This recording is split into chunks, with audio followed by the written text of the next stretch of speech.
Exodus TV தொகுத்து வழங்கும்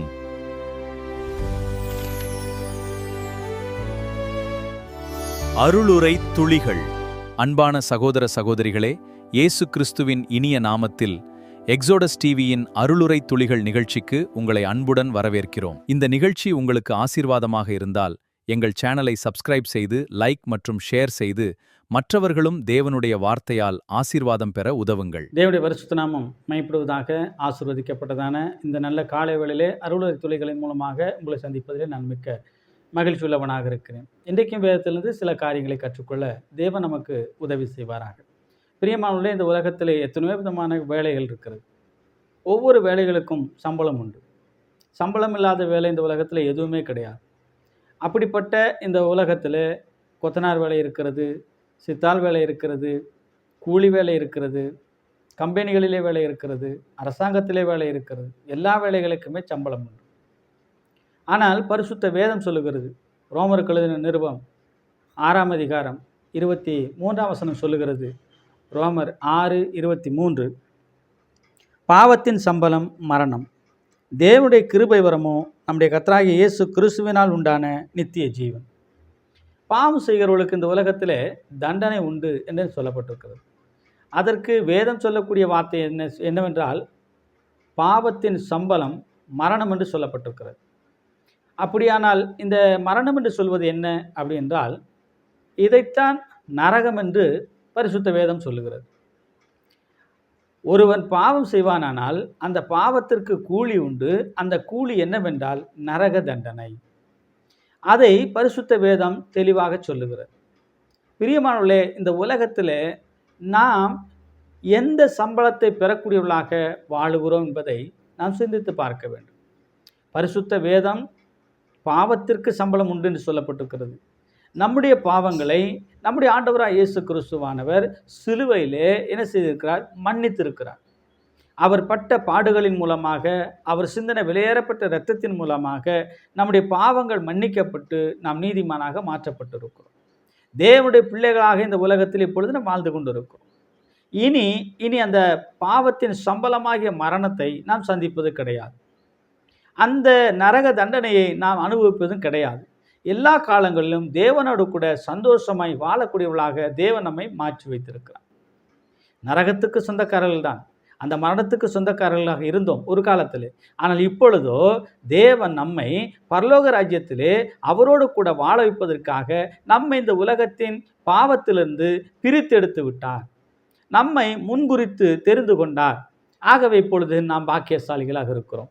ஆகவே இப்பேற்பட்ட இந்த சம்பளத்தை பெறக்கூடியவர்களாக இனி நாம் இல்லை என்பதை புரிந்து கொண்டு, இந்த சம்பளத்தை பெறக்கூடியவர்களாக வாழுகிற அநேக ஜனங்களை நாம் சந்தித்து அவர்களுக்கு கிடைக்கக்கூடிய இந்த மரணமாகிய நரக தண்டனை குறித்து நாம் அவரிடத்தில் எடுத்து சொல்லி சுவிசேஷத்தை அறிவித்து அவளை கிறிஸ்துக்குள்ளாக கொண்டு வர வேண்டிய கடமையும் நமக்கு உண்டு. இந்த இடத்திலே பவுல் அப்போஸ்தலன் ரோமர்கள் நிருபத்திலே பாவத்தின் சம்பளம் என்று சொல்லியிருக்கிறார். நீங்கள் வாசித்து பார்த்தால் சங்கீத புஸ்தகம் 32ஆம் சங்கீதம் அதனுடைய 5ஆம் வாக்கியத்திலே சங்கீதக்காரன் இப்படி சொல்லுகிறான், நான் என் அக்கிரமத்தை மறைக்காமல் என் பாவத்தை உமக்கு அறிவித்தேன், என் மீறுதல்களை கர்த்தருக்கு அறிக்கையிடுவேன் என்றேன், தேவரீர் என் பாவத்தின் தோஷத்தை மன்னித்தீர். பிரியமானவர்களே, சங்கீதக்காரன் இந்த வசனத்தின் மூலமாக என் பாவத்தின் தோஷம் என்று சொல்லுகிறார். பவுல் சொன்ன அதே வார்த்தையைத்தான் இவரும் சொல்லுகிறார். பவுல் சொன்ன அதே காரியத்தான் சங்கீதக்காரன் சொல்லுகிறான். ஆனால் சங்கீதக்காரன் சொல்லும் பொழுது பாவத்தின் தோஷம் என்று சொல்லுகிறார். பழைய ஏற்பாட்டு காலங்களிலே, பழைய ஏற்பாட்டு அந்த நாட்களிலே வாழ்ந்த பரிசுத்தவான்கள் அந்த தண்டனையை எப்படி பார்த்தார்கள் சொன்னால் அது ஒரு பெரிய தோஷம் என்று பார்த்தார்கள். ஆகவே அப்படிப்பட்ட பாவத்தின் தோஷத்தை தேவன் மன்னித்தார் என்று சொல்லி சங்கீதக்காரன் சொல்லுகிறார். பிரியமானவர்களே, தேவன் மன்னிப்பதற்கு தயவு பெருத்தவர் தான், மன்னிப்பதற்கு அவர் இரக்கமுள்ளவர் தான், மன்னிப்பதிலே விருப்பமுள்ளவர் தான். ஆனால் அவரை தேடி வருகிறவர்களுக்கு தேவன் மன்னிக்கிறவராக இருக்கிறார். அவரிடத்தில் கேட்கிறவர்களுக்கு தேவன் மன்னிக்கிறவராக இருக்கிறார். ஆக பவுல் சொன்ன பாவத்தின் சம்பளமாகிய மரணத்தை இந்த சங்கீதக்காரன் சொல்லும் பொழுது பாவத்தின் தோஷமாக சொல்லுகிறாரை நாம் பார்க்கிறோம். எப்பேற்பட்ட வார்த்தையை உபயோகப்படுத்தியிருந்தாலும் கூட காரியம் ஒன்றுதான், தண்டனை ஒன்றுதான். அப்படிப்பட்ட தண்டனைக்கு என் தேவன் என்னை விலக்கிவிட்டார், என்னை மன்னித்திருக்கிறார் என்ற உறுதியை அந்த சங்கீதக்காரன் சொல்லுகிற பொழுது எவ்வளவு சந்தோஷமாக இருக்கிறது. ஏனென்றால் இவைகளை அறியாமல் சொல்ல முடியாது, உணர்ந்துதான் சொல்ல முடியும். தேவனை விசுவாசிக்கிறவர்களாய் சொல்ல முடியும், மற்றவர்கள் இந்த வார்த்தையை சொல்ல முடியாது. அது மாத்திரமல்ல, அதே பவுல் அப்போஸ்தலன் எபிரேயருக்கு எழுதின நிருபத்தில் சொல்லும்போது இன்னொரு வகையில் சொல்லுகிறான். எபிரேயர் 3ஆம் அதிகாரம் 13ஆம் வசனத்தை நாம் வாசிக்கலாம்.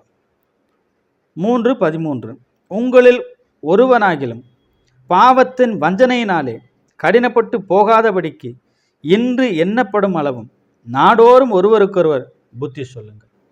இங்கே பவுல் அப்போஸ்தலன் எபிரேயருக்கு எழுதின நிருபத்திலே சொல்லும் பொழுது பாவத்தின் தோஷம் என்று அங்கே சொன்ன சங்கீதக்காரனைப் போல இவர் இங்கே சொல்லுகிறார் பாவத்தின் வஞ்சனை என்று சொல்லுகிறார். அப்படியானால் வஞ்சனையான பாவத்திற்குள்ளாக தீர்க்கப்படுகிற ஜனங்களைப் போல இல்லாதபடிக்கு பாவங்கள் மன்னிக்கப்பட்ட பரிசுத்தவான்களாக வாழ்வதற்கு தேவன் உங்களுக்கும் எனக்கும் கிருபை கொடுத்திருக்கிறார். அப்படிப்பட்ட கிருபை பெற்ற நாங்கள் சத்தியத்திற்குள்ளே நிலைத்திருந்து தேவன் கொடுத்த வழியில் கடந்து போய் கர்த்தருக்கு மகிமையாக வாழ்ந்து சாட்சிகளாக வாழ்ந்து தேவனை பிரியப்படுத்தி வாழ்ந்து இந்த உலகத்திலே ஆண்டவரை மகிமைப்படுத்துகிற மக்களாக காணப்பட ஆண்டவராகி கர்த்தர் உங்களுக்கும் எனக்கும் போதுமான கிருபை தர வேண்டும் என்று சொல்லி தேவ கரத்தில் நம்மை தாழ்த்தி ஒப்பு கொடுத்து நாம் கடந்து போவோம். தேவனுடைய நாமம் இதன் மூலமாக மகிமைப்படட்டும். ஆமென்.